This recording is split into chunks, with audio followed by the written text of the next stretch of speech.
Good morning, folks. Star Kids. How are you?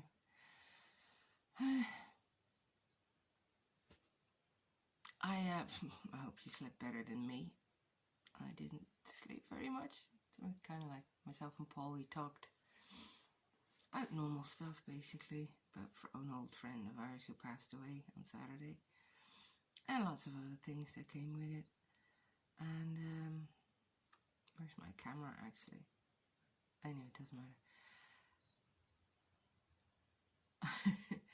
And I generally kind of like, if I go philosophical, Paul, actually, that's Paul's falling asleep thing. So he went like, we haven't even gone philosophical yet. And I went like, do you want me to go philosophical? And he went like, no, please don't. Problem was, it was too late for me because I became philosophical to myself. So I was still awake 2 hours later. Cause for it was a post I'd seen on the site, astral extraterrestrial thing, about the question was, somebody posted a question, and the question was, what propulsion system does an extraterrestrial spaceship use? Now that question had some, sorry, make that a bit further. Got the lights wrong. Had nearly 2,000 comments, and if something has 2,000 comments, I don't go scrolling through them to see if my notion was there, and neither am I gonna comment on it because my notion is probably in it. The only one that I could see was magnetism, which is actually a nice one. I actually like that. It's a nice one. Still, though, it got me thinking, because the first inkling that went through my mind, as also because in my timelines, in my stories, in my realities, what drives an extraterrestrial or even any spaceship is thought. Thought followed by intention and then willpower. Very short explanation: thought, intention, and willpower. You have the thought. The intention would be the direction in which you're going to take that thought. And then the willpower would be your executor, as in, are you going to do it? Yes, no, maybe. Say, for example, I have the thought that I want to touch my nose. So the next thing is the intention to actually touch it, which would imply I have to bring my hand to my nose. And then the third one would be the willpower to actually basically say like, okay, yes, you're going to touch your nose. No, you won't. In this case, okay, I am going to touch my nose. So there, the thought was there, the intention, what's the way to it, to achieve it, and then the third one is to actually, yes, no, maybe. The executor. This is kind of like, this is how we manifest. And it's thought. Everything is thought. It all starts with thought. Everything we manifest. The thing is, us humans kind of like really have this notion that you have to be able to see it to believe it. Seeing is believing. And then there's still a lot of people that kind of like something like, seeing is not enough. I have to be able to touch it. It has to be tangible. It has to be material. So somebody has a thought, has the intention to make that thought a reality, make it real. And then the intention would be the path of like, how am I going to make that real? And then the willpower would be the one to kind of like, okay, I'm going to execute this. This is going to happen. I'm going to do it one way or another. The thing is, there is plenty of things in our lives that are not material. They're not tangible. Sound is not tangible. It's measurable. We can measure it nowadays. So somebody actually managed to manifest a thought, found a way to actually measure it. Just like brain activity. Brain activity, we know it's all those neurons firing off all the time. And they can measure that, you know, like. And we believe that. So we actually kind of like, there already is a manifestation, a propulsion system. Our brain is already pushing something, even if it's a line on a monitor, which isn't tangible actually. It's just a vision. It's a display of something, but it's still not tangible. Electricity as such, basically, okay, if you get it. Electricity is not tangible. You can kind of like go like, oh, you put your fingers in the socket and we'll see if it's not tangible. That's because we are a material thing. I mean, if you look at kind of like, you can, I had loads of examples, obviously, last night. Don't have many now. But, for example, thought, intention and willpower. And the amount of things that are there that are not, you can't see them, and yet we believe in them. They're not manifest, they're not tangible, they're not material, which is what we prefer. You're in remote control for your television, for example. I mean, I get the thought, I want to change the channel. My intention, therefore, has to be like, okay, to do that, I have to get the remote control and push the buttons. And the third one would be, are you gonna do it? Yes, no, maybe. The willpower. And I do it. I can't see that signal that I'm sending out from the remote to the telly to change the channel. I can't see that. It does that because my thought, and then my intention and my will made it happen. But it's kind of like nearly like telepathy.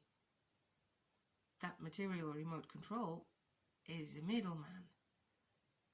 So, you know, could we not be, why can we not change the channel just by thinking it?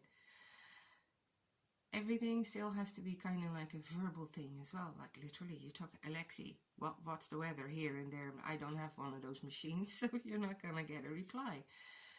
So it's picking up on a wavelength, on a sound in this case, which travels, which has obviously a propulsion. And you can say, yeah, that's the air, it's coming out of your lungs and all that stuff. Okay, yes. Do words have energy? Is words tangible? And you go, yes, maybe, but yes, if it's written down, I can touch it. No, you can't. You're touching the paper, not the word. And you still believe it. You believe it's there, it's tangible, it's an energy. Even if it would be in a different language, in a language you wouldn't understand, you'd still believe it's there. It's sound. Even when, well, if you kind of like, if it's a written word in a different language, you will not hear it. You will not hear it in your mind. It's a thought. It's a reception of a thought, basically. Manifestation. The whole point is like, is it real? What is real? So, you know, I really think I'm never going to see a spaceship. I would love to. But being a human, I would very much like that to be something that I can see. Seeing is believing. Most religions and spiritual people know believing is seeing. If you believe it, you will see it. Still though, with my inherent human abilities, I will want it to be something that would be probably tangible. I'd be able to see it and touch it. It has to be something material for me before I kind of like go like, okay, I can see it, so I can believe it. It's not necessarily true though. In most of my timelines, all the stories that I write, my Coman, and a Coman is a commander, is a captain of a ship, of a spaceship, is the manifester of his ship.